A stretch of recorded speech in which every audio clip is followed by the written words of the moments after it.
And then after is really important. After that sabbatical, we don't stop growing. We continue to grow, just then with the help of our pastor. So all and any ideas are welcome. I know, as soon as this is over, an idea may spring Check. to you, and that number you can text Cindy, and or call, and we have our next sabbatical meeting Monday night. So, yeah, all ideas are welcome. Every idea is great. Oh, it's him. The phone number is 231-631-0887. Sir, your question? What I think is, I don't think the congregation really understands the use of the monies from the Lilly Grant, and that how they could be used to start some ministry or can help us continue ministries that are going on, and to carry them on after Pastor Paul comes back. That's a good question. To grow our church. Mm-hmm. Right. Yes, so the funds, I'll just use the lapel mic, the funds that we are given by Lilly, if we get the grant, and even if we don't, we want to prioritize some of the things that the church can do. Those funds would not, the Lilly Foundation would not see favorably if we wanted to use the money, for example, to, spruce up the building, and, that kind of thing. But they would see it as worthwhile if there was a ministry that we wanted to help.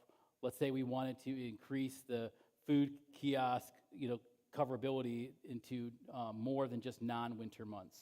If we wanted to figure out a way to make it open for like a couple of days a week during the winter in the gathering space or something like that, and we wanted to put some resources into that, or we wanted to have these Sundays, ice cream Sundays, and that kind of thing. We could, put something that gathers people, that helps people, that's clear ministry, is fair game. And so, I think the church has up to like $10,000 or $15,000 to go towards things like ministry, and then of course to go things like coverage. I want to make sure I answered your question, but have I answered your question already? Yes. Okay, so Paul, your question about what would it look like to cover the responsibilities of the pastor. So we have had the benefit of having two different pastors' paperwork, one that actually met with us, and that was the one that I think Maureen was talking about, who had successful Lilly grants.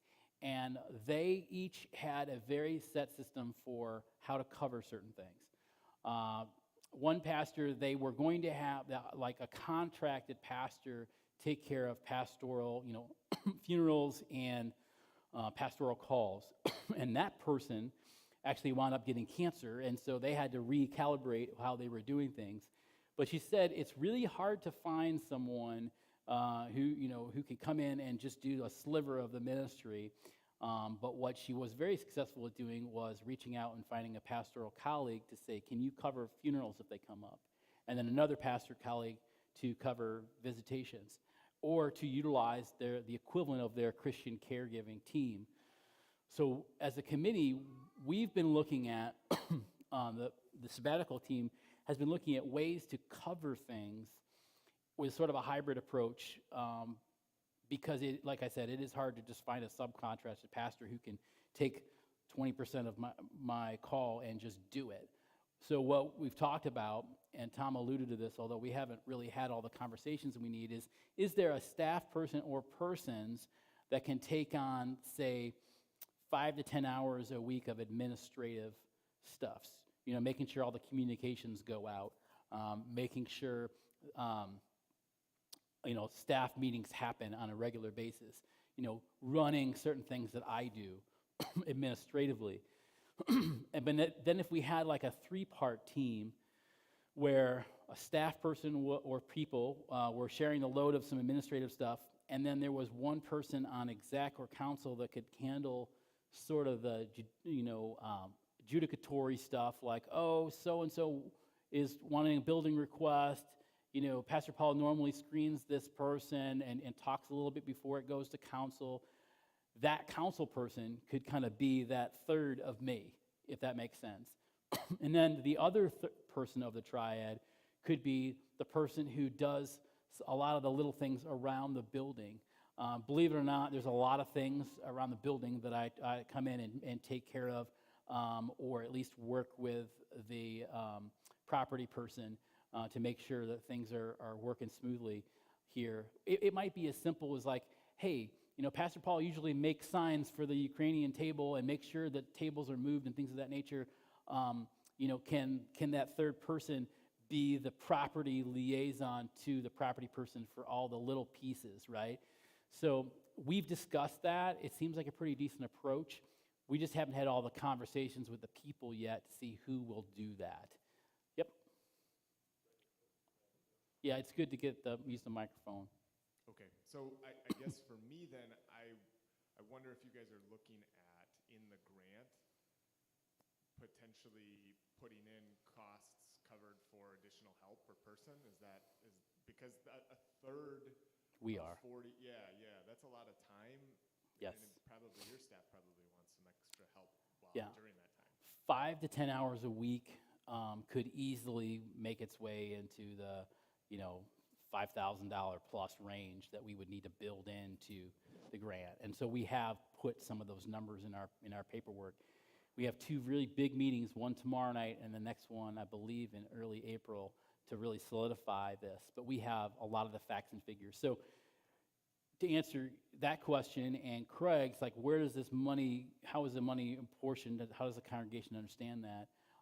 There is a significant part of the Lilly grant, or Plan B even, that would go towards travel and things for family items. And one of the things that I can add to this that I didn't want to talk about earlier is that not only is it a time for refreshment and for study, but it is a time to, like, for myself and my family to kind of live into reestablishing connections with family and friends. Believe it or not, especially during COVID, but even before that, it's hard, and this is not complaining in any way. It's just very difficult for pastors to keep up with all of their relationships and to really, to take the time. At least it's been hard for our family. I should speak for myself. So part of the travel, for example, is reconnecting with our family in the South and in the East that we haven't seen in a decade, for example.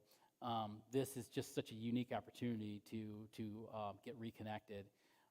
So I would say, not without putting a percentage on it, the travel might be, 40%, or connecting with folks might be like 30-40% of what the grant money goes to. Another 10-20% might be staffing, filling in the gaps. Another, and then supply preaching. That's another, 10 or 5 or 10% or what have you. And then some of the efforts that Maureen talked about with what can we do during and after, what can a congregation do, that's also fair game for another several percent. I don't necessarily think we're going to ask for the max that you can ask for 50,000. I don't think we're going to get real close to that. It might be closer to 35, 40-ish. But all of those pieces are kind of coming together. So does that answer, Paul?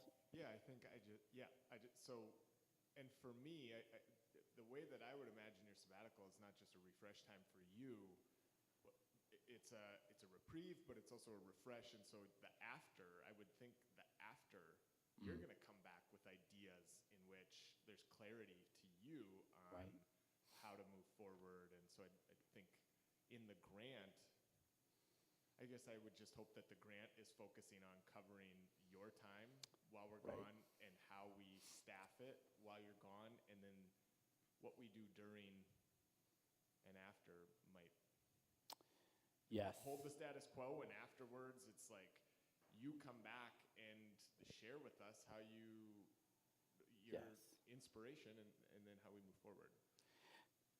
Yes, and I'll answer you after Maureen. Go Well, ahead. one of the things that came to mind when we were talking about staffing and things that, increasing staff time, we also have to look at what they're doing now, some of the things that we may be able to pull out of their job and do during that time to free them up as well, especially in Annie's position. There may be things that we can take over as a congregation for a while that frees Annie to do maybe some of the administrative decisions that she already knows about. She's in the office every day. She works hand in hand with Pastor Paul. So I think it's it's more complex, but I think this one was huge to develop that team and that flow chart and get all those things down of what we need. I just think as a member of the committee, we have been so focused on getting the grant written and what's specifically in the grant that we may have talked about some of these things, but that has not been a priority, and it will need to be ASAP. Yeah, and I want to give you some concretes too. Tom talked about continuing creation care. I would also talk about maybe like retreat ministry. This is brand new, so even my team is going to be like, oh, that's new. But for the creation care, we have talked about that. Like some of the things that Tom pointed out, like the solar panels above my office, and the Sacred Grounds Garden. Those are concrete things that we have. I'm kind of eager to share some leadership with like some of the creation care pieces. The solar panels and things of that nature came in from an investment that wasn't really a congregational investment into all of that. I think that we could look into what are some things that the congregation to do in our next vision, because I feel like this sabbatical time next year and our build up to it could be an awesome way of synergizing with our next vision. Like, what does this church want to do? It's perfect timing. So we could focus more on tangible ways. I think, I've always thought that in Kopamish, we have the Archangel Tree Archive Project, where we could literally, if we wanted to, make, planting trees something that wasn't just something we did maybe at our 125th anniversary. It's something that we might be known for, trying to soak up some more of that carbon that keeps getting pumped out there, and beautifying this area and other things. So there's other takeaways that we could do there. The thing that is, and that's not new to the committee either, but the thing that is new, and I wanted to just say this out loud so everybody knows it. The pastor that came here to help us out get our vision started in 2019 before COVID just turned the lights out on vision, Pastor Adam, he just accepted a position to be the field manager for the Yagam program that Alexis went on in the Middle East. So he and his wife Jordan, his 2 kids, they are moving to Jerusalem in a couple of weeks, and he's going to be doing ministry in the desert, right? And it's going to be life-changing for him and other people. But I talked to him, I called him up the other day, and I said, what would it be like, a year and a half into your ministry in Jerusalem, because he's going to come back to the States probably once a year. What if, like, if when you came back to the States, let's say in November of 2023, that you would do something with us to talk about ministry in the desert and that kind of thing. And my dream before COVID was to walk people through the Last Days in the Desert movie and then have a retreat that goes to Spirit in the Desert in Phoenix and take people to this park where that movie was filmed. Because to walk where Jesus walked and to see this and talk about what the desert meant for Jesus in a spiritual setting could be an amazing way for us all to kind of come in. And it wouldn't be a ton of people, but there'd be a few people that could come back and tell the story. We could have a retreat for some folks who wanted to literally go on a spiritual journey, but then we could also have a way of doing some continuing ed for the congregation, having an immersion experience with someone who's literally been in the desert doing ministry. So that's just an idea, but we wouldn't be able to do that in a normal year because where's the funds going to come from? But the Lilly Grant could pay for Pastor Adam, to come here and help lead that experience, could pay some of the cost for a retreat, and then maybe even some other stuff. So there's some exciting pieces that we wouldn't be able to do otherwise for this after piece that we really should flex right into. And I do know all of the TJ Maxx and Marshalls in the Phoenix area, so if anybody needs another size. TJ Maxx, of course. Yeah. I know you're talking after all the time, but the 3 months needs to be reflection Yes. for you. And it sounds like all those afters, you're going to be thinking so many things I've got to do Right. after that you're going to be frustrated and not be able to relax. Yes. So right. So, So yeah. you Have Adam, let Yeah, Adam do that. We'll pay him to do that, yeah. So you shouldn't have to come Yeah. back and have a list of things that you have to report to the committee Sure. that you did or are going to do. So can I address? You Yeah. don't need that pressure. I understand. So what you're pointing at is a larger theme. And when we first put this sabbatical, when council first put this together, they said, well, Pastor, give us an idea of what you would do during a sabbatical. And this is like 4 years ago. And I went down the road that you're talking about. I was Besides like, going to Zion. right, of course. But I went down that road and I was like, oh, I'm going to put together I'm going to write something. I'm going to put together all this stuff, and I'm going to do all this work. And we got to the committee, and they were like, well, we're reading this Lilly Grant, and the Lilly Grant's saying, this is not a time for the pastor to write a book. This is not a time to do all this stressful stuff and extra work. This is a time for you to just be. And I even tried to sneak in, I'm going to do a blog after 2 weeks, and I'm going to do this. And they were like, nope, I'm not doing that. No, And you don't so need that. I wanted to address that because I don't have this grandiose idea that I'm going to have to accomplish something. I think in November, a couple weeks when I get back. Those afters are Yeah, things these- that you have to accomplish. But these are things that the congregation has to do. Okay. Yeah, It's what's making, he's figuring out how to sing again. yeah. Not that you don't have a beautiful voice already. Right, But right.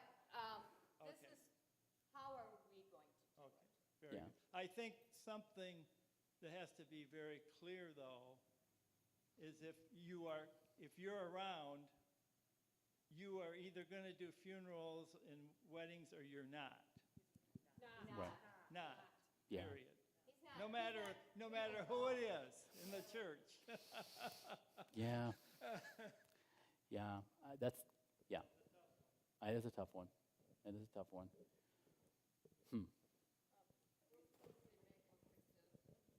Please, let me get the microphone to Jackie. Thanks, Tom.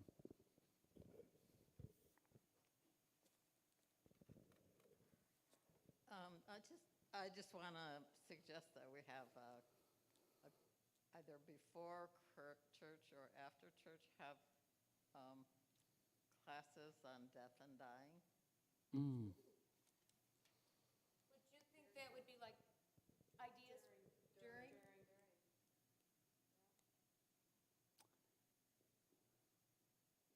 Be- Yeah. Did you say death and dying? So I know this is kind of overlapping a little bit, but a parishioner who's not sitting in the pews right now approached me about a grief group, right?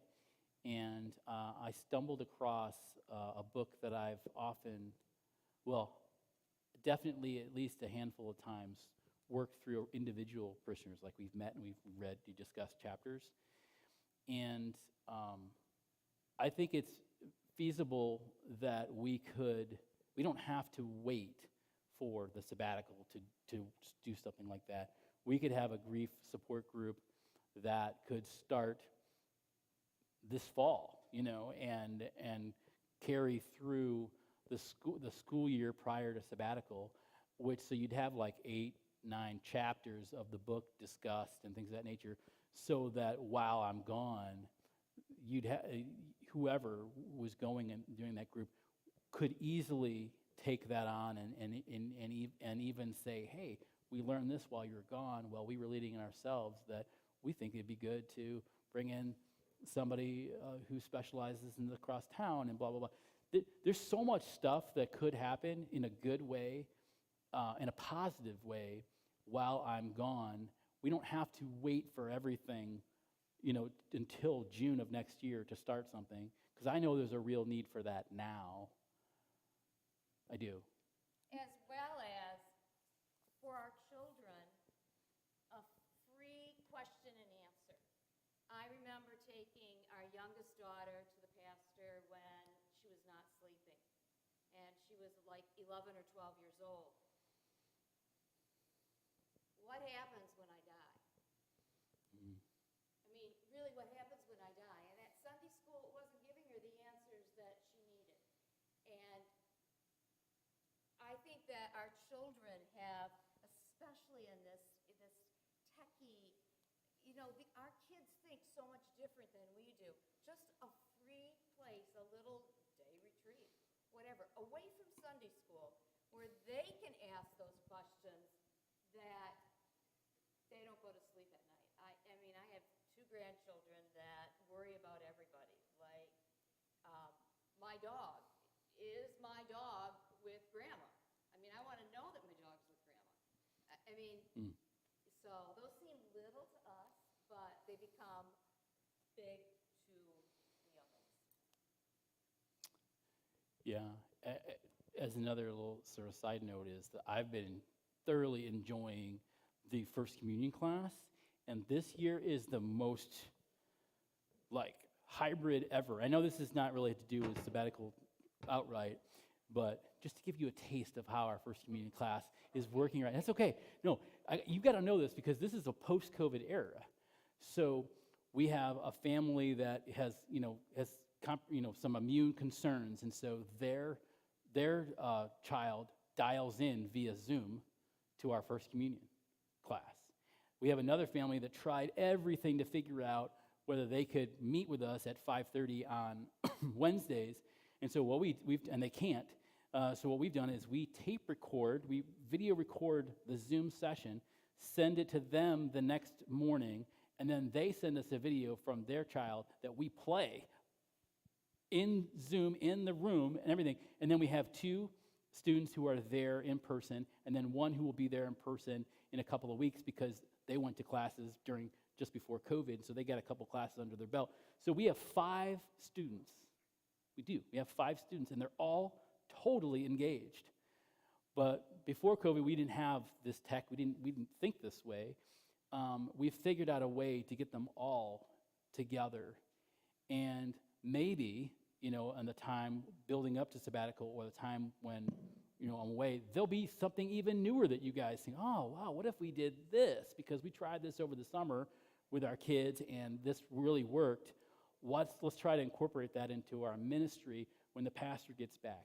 Because I got to tell you, the reason why I'm telling you this story is it is so fun. It is so fun to have relaxing conversations with 1st and 2nd and 3rd graders. They're asking real questions, and they get time with the pastor, and they get time with some of the Sunday school teachers that are helping out. Those are hugely formative meetings, and we've got 5 of them before they have their First Communion. So maybe the connection to the sabbatical piece is we have proven that we have new ways of doing ministry with new creative things to do.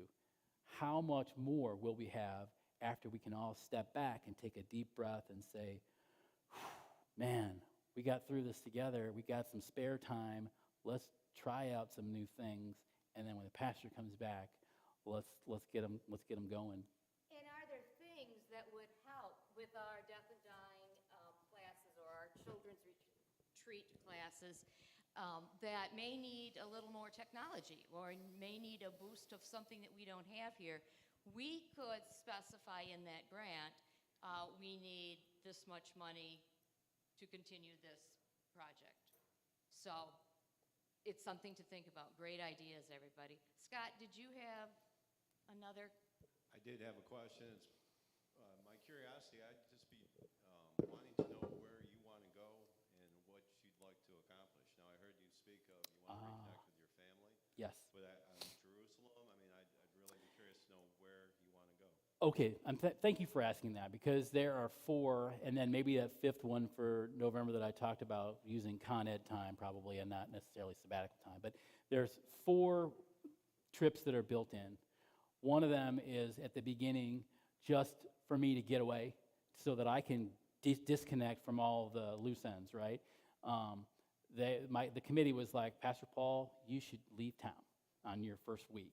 Because if you don't, then you're going to be like, well, maybe I should make that one phone call to make sure this is going okay, and this, that, and the other, and suddenly I've lost the first week, right?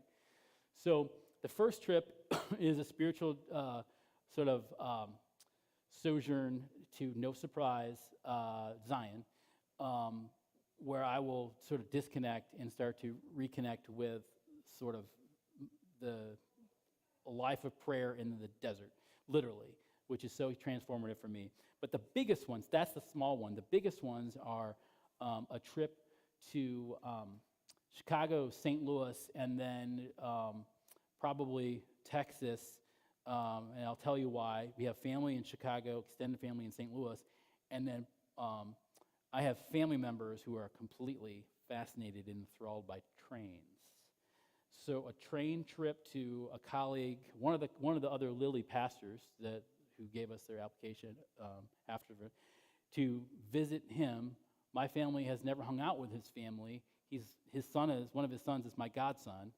So this is a once-in-a-lifetime opportunity for our families to meet in Texas. So we could take the Texas Flyer from St. Louis to Houston and spend some time, a few days. But that's all we would need, right? And so then we'd fly back from there to Traverse. So it would be planes, trains, and automobiles, like literally. That's the second trip. The third trip would be the big one to see family. We got family in Alabama that I literally have not seen in probably 20 years.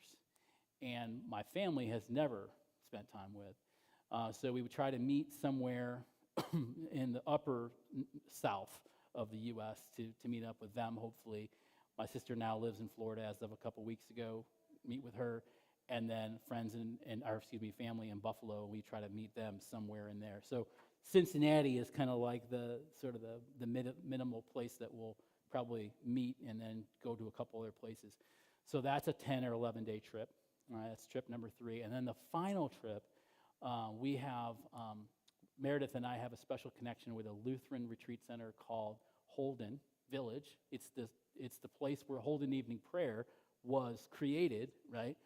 And our family would go, just the 3 of us, Mayor Parker and I, would go to Holden and maybe see Seattle for a day or 2 and the Olympic Peninsula for a couple days. And so it's Zion, sort of Midwest family trip number 1, family trip number 2 to the southeast, and then family trip out west.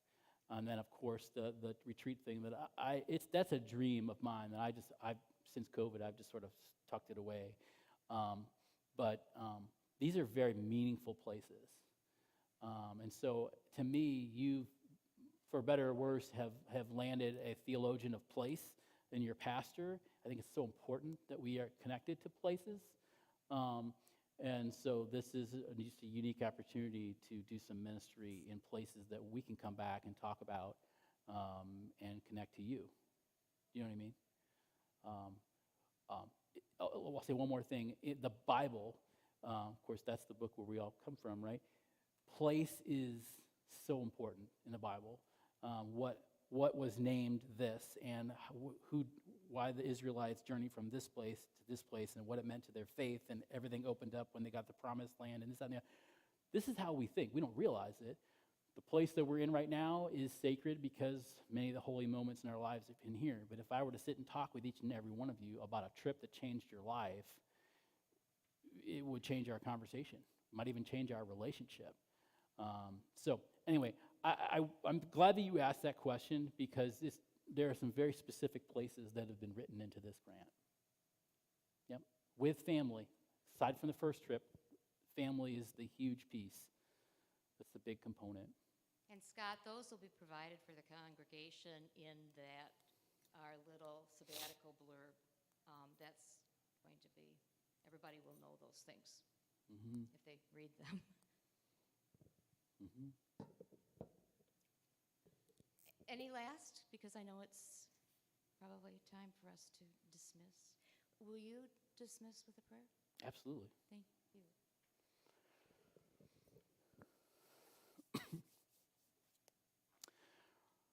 Friends, the Lord be with you. Good and gracious God, we give thanks for the 6 days, 6 eras that you created everything. But we mostly today give thanks for the 7th, the time when you modeled to us to zoom out from everything, to take a deep breath and declare that it is good.